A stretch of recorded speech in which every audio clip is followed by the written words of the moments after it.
Senate this morning. Worldwide, November 25th is being observed as the International Day to End Violence Against Women. Violence against women and girls is one of the most widespread and persistent human rights violations in our world today.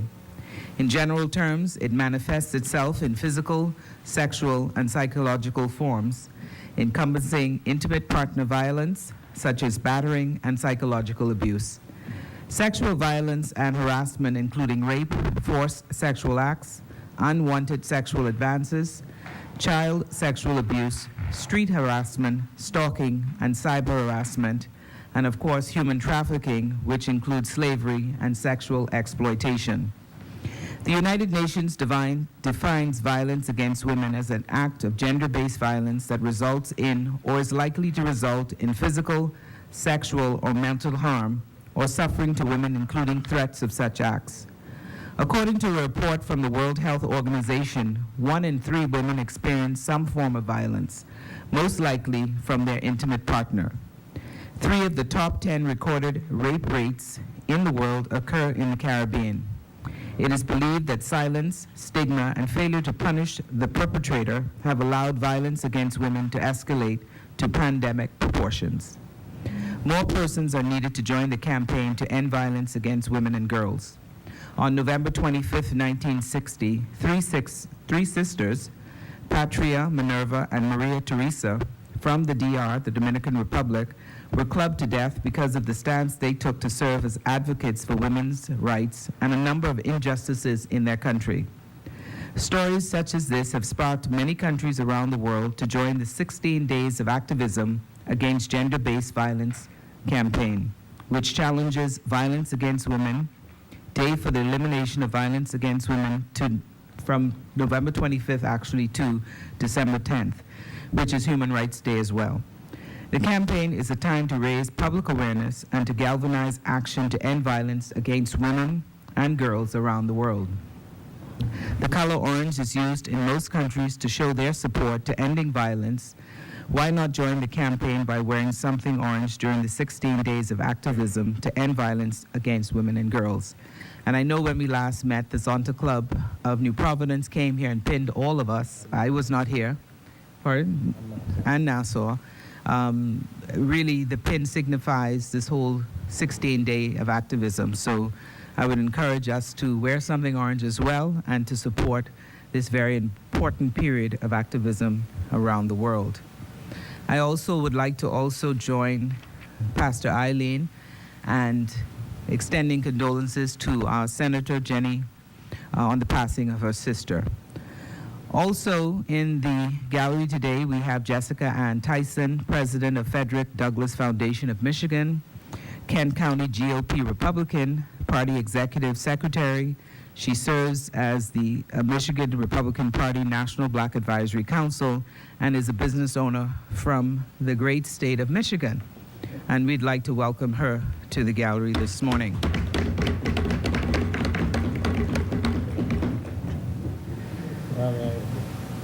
Go ahead. Chair recognizes Senator the Honorable Carl Bethel. Thank you, Madam President. Firstly, I join you in offering deepest and most sincere condolences to Senator Isaac Stotson on the loss of her sister Julia. We pray for you and your family, and we take comfort in the blessed promises contained in that most holy book, that there is a better hereafter. So please accept our deepest sympathies. I also would wish, on behalf of the government and the people of the Bahamas, as well as colleagues here, who fit both definitions, to extend a warm welcome to Mrs. Tyson on her visit to the Bahamas. It is, how should we say, a novel experience. Not only to have a senior politician from the United States who is like us. And is a Republican. But who is a Republican?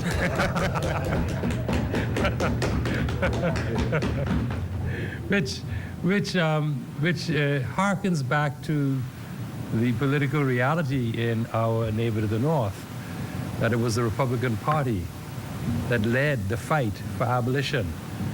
First the intellectual fight, then the political fight, and then the war fight.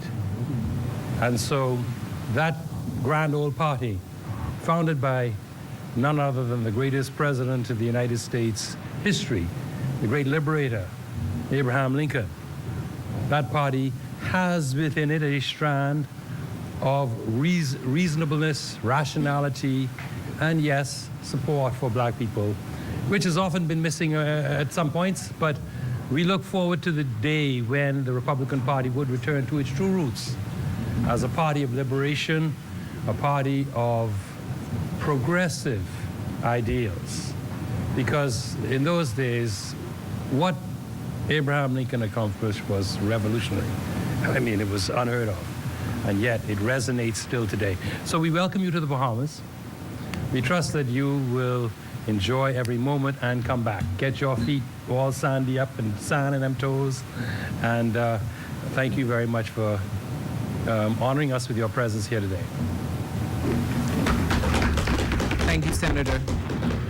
I also just want to bring to the attention of all senators that we have started our student tours to the Senate, which began on November 6th, and we've concluded the first portion, which ended on Friday, November 23rd, and we will continue those tours again in January. So we've had quite a bit of students through the Senate, Anatole Rogers, C.C. Sweeting, and I know I'm leaving out a school, but I can't remember now who that school is. But we have quite a number of students coming in. You would also notice that we do have a table downstairs, which actually is an example of a lot of the documents that we use in the Senate, and that's really there for the purpose of instruction to the students when they come. And you have your name tags in front of you. This is not for you who don't remember your names. It's really when we have the tours, so the students are aware of who the senators are and where they sit in the chamber. So I want to thank the Ministry of Education, and with particular Perlene Baker and Francine Russell from the Heritage Foundation, and we've really been working to bring the Senate alive, and it's part of our public engagement. We have a lot more work to do, and for those senators who have not led any of the tours, let me encourage you to at least do one. Back to our order of business, messages from the Governor General. Messages None. from the House of Assembly. Messages from the House of Assembly. Black Rod.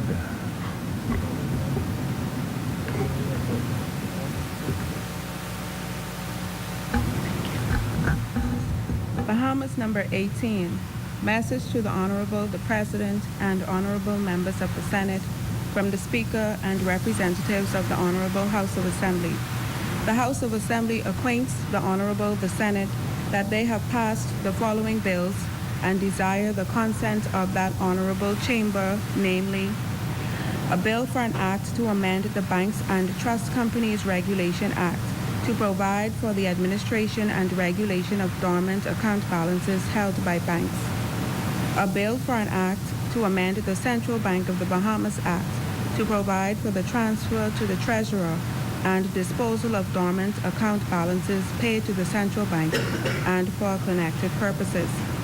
House of Assembly, Nassau, 21st November, 2018. Halson Mutri, Speaker.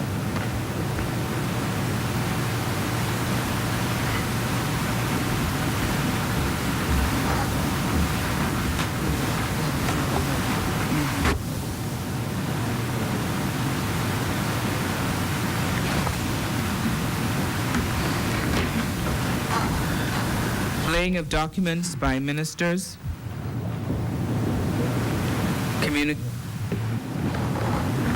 Thank you.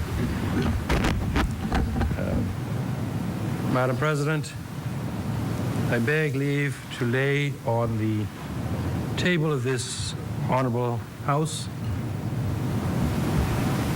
the Bahamas Public Parks and Public Beaches Declaration of Big Pond Park as a public park notice 2018. If I may obtain a second. You don't need a I need a second. second. Okay, sorry. Okay. Order that the document be brought up. Order that the document do lie on the table.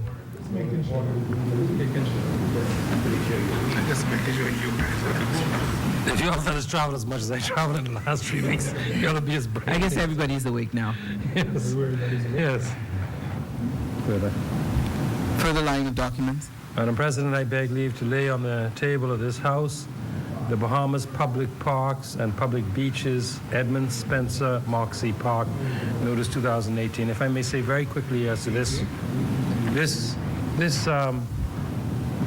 notice and recognition of Edmund Spencer Moxie is the beginning of the correction of an historic injustice. We know that he was a visionary in his own way. He was, yes, an aggressive politician, which may have clouded or the way in which others viewed his vision. But as an MP in his day, he achieved things that were totally remarkable. Built his own community center and built the Jumbay Village Park, which came to a sad end. And so it is fitting that on the site of that historic monument,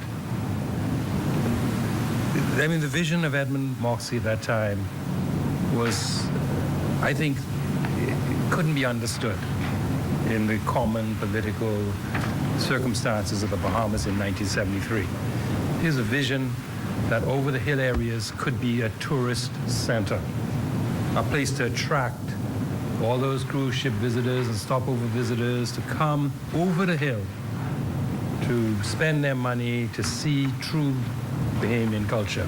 To see culture, not some packaged thing in the hotel, but to see how Bahamians lived at that time and traditionally lived in their wooden houses with their fire dance and with the drum beat, these sorts of things. And so it was a sad day when it was brought to naught, and it is a great day for this country that that visionary man is finally getting the due recognition that he thoroughly deserves, and that in the Big Pond Park, with the facilities there, that we can reimagine a new Jumbay village, that we can reimagine a fish fry, if you will, over the hill, where, yes, tourists will feel safe and comfortable coming and deeply imbibing the essence of Bahamian culture. So, with those few words, I just say it is such a privilege to be able to lay this on the table of the House. Order that the document be brought up. Order that the document do lie on the table. Further laying of documents by Minister. Context is important in all things, my brother. Madam President, I beg leave to lay on the table of this House the Economic Empowerment Zone's appointed day notice. Just as a quick note, this is the appointed day notice that brings into force the Economic Empowerment Zones Act.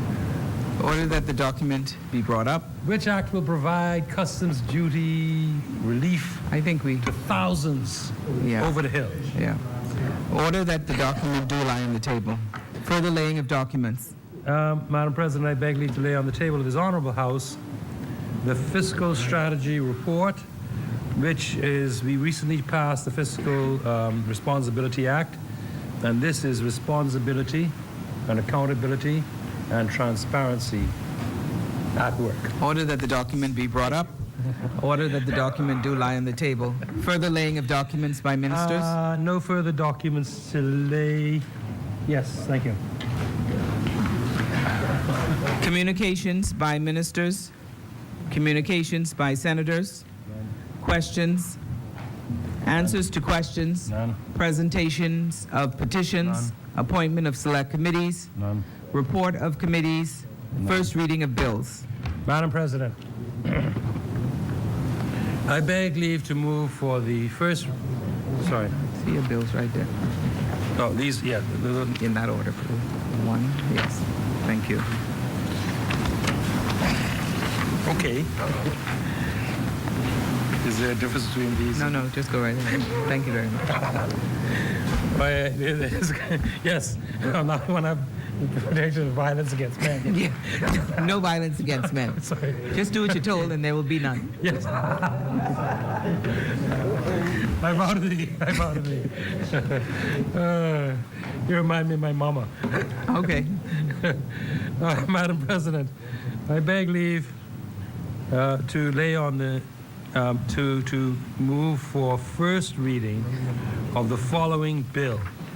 A bill for an act to amend the Banks and Trust Companies Regulation Act to provide for the administration and regulation of dormant account balances held by banks. If I may obtain a seconder. Second. It has been moved and seconded that the bill for an act to amend the Bank and Trust Companies Regulation Act to provide for the administration and regulations of dormant account balances held by banks be read a first time. As many as are in favor should say aye. Aye. Those opposed, nay. The ayes have it. Order that the bill is read a first time. A bill for an act to amend the Banks and Trust Companies Regulation Act to provide for the administration and regulation of dormant accounts balances held by banks. Further first readings? Madam President, I beg leave to move for the first reading of a bill for an act to amend the Central Bank of the Bahamas Act to provide for the transfer to the Treasurer and disposal of dormant account balances paid to the Central Bank and for connected purposes. If I may obtain a seconder. Second. It has been moved and seconded that a bill for an act to amend the Central Bank of the Bahamas Act to provide for and transfer to the Treasurer and disposal of dormant account balances paid to the Central Bank and for connected purposes be read a first time. As many as are in favor should say aye. Aye. Those opposed, nay. The ayes have it. Order that the bill is read a first time. A bill for an act to amend the Central Bank of the Bahamas Act to provide for the transfer to the Treasurer and disposal of dormant account balances paid to the Central Bank and for connected purposes. Further first readings? No further first readings, Madam President. Second reading and committal of bills? None? Yes, she has it. Yeah, it's on both. Second reading and committal of bills. Committee of the whole Senate? Nothing. Third reading and passing of bills? None. Consideration of House amendments? None. Resolutions? None. Discharge of select committees? None. Notices for future meetings? Madam President, I beg leave to renew all items on the agenda on behalf of the government side. Let me also give notice that at the next meeting of the Honorable Senate on the 28th of this month, Thursday, 29th, okay. My math's bad. On the 29th of this month, it is the intention to debate both bills as one compendium, one package, because they are directly interconnected. One deals with the central bank's performance of its function, the other, the responsibility of the banks to comply. And so with that, those are the notices on behalf of the government. Thank you. Thank you, Senator. The chair recognizes Senator the Honorable Frederick Mitchell.